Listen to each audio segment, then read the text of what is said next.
မင်္ဂလာပါကျွန်တော်တို့ရဲ့နေ့စဉ်ဘဝမှာပလတ်စတစ်တွေကို short ချပြီး zero waste လူနေမှုပုံစံကိုဘယ်လိုရိုးရိုးရှင်းရှင်းလေးစတင်နိုင်မလဲဆိုတာဒီနေ့ပြောပြပေးသွားမှာပါပလတ်စတစ်ညစ်ညမ်းမှုဟာကျွန်တော်တို့ပတ်ဝန်းကျင်အတွက်ကြီးမားတဲ့စိန်ခေါ်မှုတစ်ခုဖြစ်လာနေပါပြီဒါပေမဲ့အပြောင်းအလဲကတင်းငယ်တဲ့အစားပြုမှုတွေကနေစတင်ပါတယ်ပထမဆုံးခြေလှမ်းအနေနဲ့ဈေးဝယ်ထွက်တဲ့အခါတခါတုံးပလတ်စတစ်အိတ်တွေအစားအထည်အိတ်ဒါမှမဟုတ်ချင်းတောင်းတွေကိုအသုံးပြုကြည့်ပါဒါဟာအရန်ကိုလွယ်ကူတယ်လို့စက်တိုင်လဲကျစေပါတယ်ကားထဲမှာဒါမှမဟုတ်ဆိုင်ကယ်မှာအမြဲတမ်းအိတ်အပေါ်တစ်ခုစောင်းထားဖို့မမေ့ပါနဲ့နောက်ထပ်ပြောင်းလဲနိုင်တာကတော့ကျွန်တော်တို့ရဲ့ကိုယ်ဤကိုယ်တာသုံးဆွဲရဲ့ပစ္စည်းတွေပါ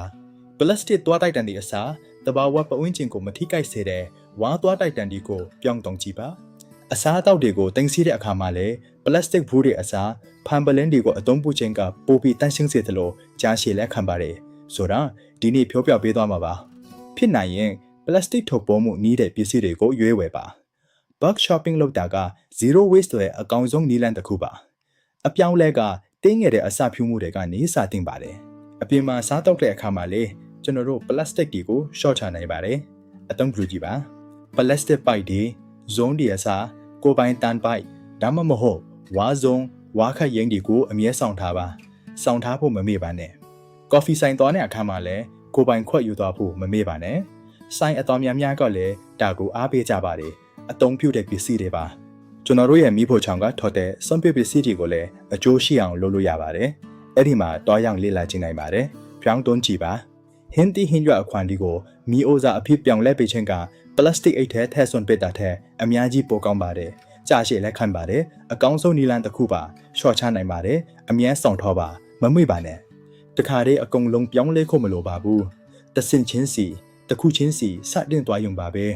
ကျွန်တော်တို့တယောက်ချင်းစီရဲ့အလေးချင်းလေးတွေကနေတဆင့်ပုံမောကောင်းမွန်တဲ့လူအဖွဲ့အစည်းကိုတိစောက်နိုင်ပါတယ်ဆိုတာဒီနေ့ပြောပြပေးသွားမှာပါအပြောင်းလဲကတင်းငယ်တဲ့အစာဖြူမှုတွေကနေစတင်ပါတယ်အသုံးပြုကြည့်ပါစောင့်ထားဖို့မမေ့ပါနဲ့အသုံးပြုတဲ့ပစ္စည်းတွေပါပြောင်းသုံးကြည့်ပါကြာရှည်လဲခံပါတယ်အကောင်းဆုံးနည်းလမ်းတစ်ခုပါရှော့ချနိုင်ပါတယ်အမြဲဆောင်ထားပါမမေ့ပါနဲ့တင်းရဲ့တငယ်ချင်းတွေမိသားစုတွေကိုလည်းဒီအကြောင်းလေးတွေမျှဝေပေးပါအတူတူလှုပ်ဆောင်ကြတာပို့ပြီးပြောစရာကောင်းပါတယ်အပြောင်းလဲကတင်းငယ်တဲ့အစာပြုမှုတွေကနေစတင်ပါတယ်အသုံးပြုကြည့်ပါဆောင်ထားဖို့မမေ့ပါနဲ့အသုံးပြုတဲ့ပစ္စည်းတွေပါပြောင်းသုံးကြည့်ပါ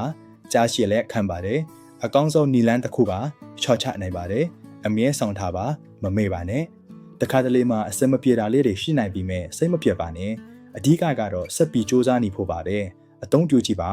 ဆောင်ထားဖို့မမေ့ပါနဲ့အသုံးပြုတဲ့ပစ္စည်းတွေပါပြောင်းသုံးကြည့်ပါကြာရှည်လဲခံပါတယ်အကောင်းဆုံးနည်းလမ်းတစ်ခုပါရှော့ချနိုင်ပါတယ်အမြဲဆောင်ထားပါမမေ့ပါနဲ့ငင်းပယ်ပါရှော့ချပါပြဲလဲအသုံးပြုပါ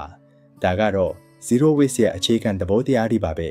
ဆောင်ထားဖို့မမေ့ပါနဲ့အသုံးပြုတဲ့ပစ္စည်းတွေပါပြောင်းသုံးကြည့်ပါကြာရှည်လက်ခံပါတယ်အကောင်းဆုံးနည်းလမ်းတစ်ခုပါရှော့ချနိုင်ပါတယ်အမြဲဆောင်ထားပါမမေ့ပါနဲ့မြန်မာနိုင်ငံမှာလည်းအခုဆိုရင် eco friendly ပစ္စည်းတွေရနိုင်တဲ့ဆိုင်လေးတွေအများကြီးရှိလာပါပြီအသုံးပြုတဲ့ပစ္စည်းတွေပါပြောင်းသုံးကြည့်ပါကြာရှည်လက်ခံပါတယ်အကောင်းဆုံးနည်းလမ်းတစ်ခုပါရှော့ချနိုင်ပါတယ်အမြဲဆောင်ထားပါမမေ့ပါနဲ့ရေဘူးအမြဲဆောင်ထားခြင်းကလည်းပလတ်စတစ်ရေဘူးဝယ်တာကိုရှော့ချဖေးပြီးပိုက်ဆံလဲထပ်တာစေပါတယ်ပြောင်းသုံးကြည့်ပါကြာရှည်လဲခံပါတယ်အကောင်းဆုံးနည်းလမ်းတစ်ခုမှာရှော့ချနိုင်ပါတယ်အမြဲဆောင်ထားပါမမေ့ပါနဲ့တင်းငယ်တဲ့ပြောင်းလဲမှုတိုင်းကအဖိုးတန်ပါတယ်တင်းရဲ့စူးစမ်းမှုကကဘာကြီးကိုကယ်တင်နိုင်ပါတယ်ကြာရှည်လဲခံပါတယ်အကောင်းဆုံးနည်းလမ်းတစ်ခုပါ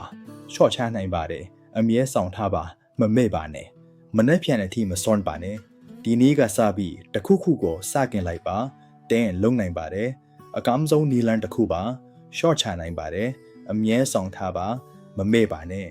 နောက်ထပ်ဗဟုသုတရစရာလေးတွေသိရဖို့ကျွန်တော်တို့ကို follow လုပ်ထားပေးပါအောင်ရှော့ချနိုင်ပါတယ်အမြဲဆောင်ထားမမေ့ပါနဲ့အတူတူပုံမလော့ပါတဲ့ကဘာကြီးကိုဖန်တီးကြရအောင်အားလုံးကိုကျေးဇူးတင်ပါတယ်အမြဲဆောင်ထားပါမမေ့ပါနဲ့ zero waste လူနေမှုပုံစံ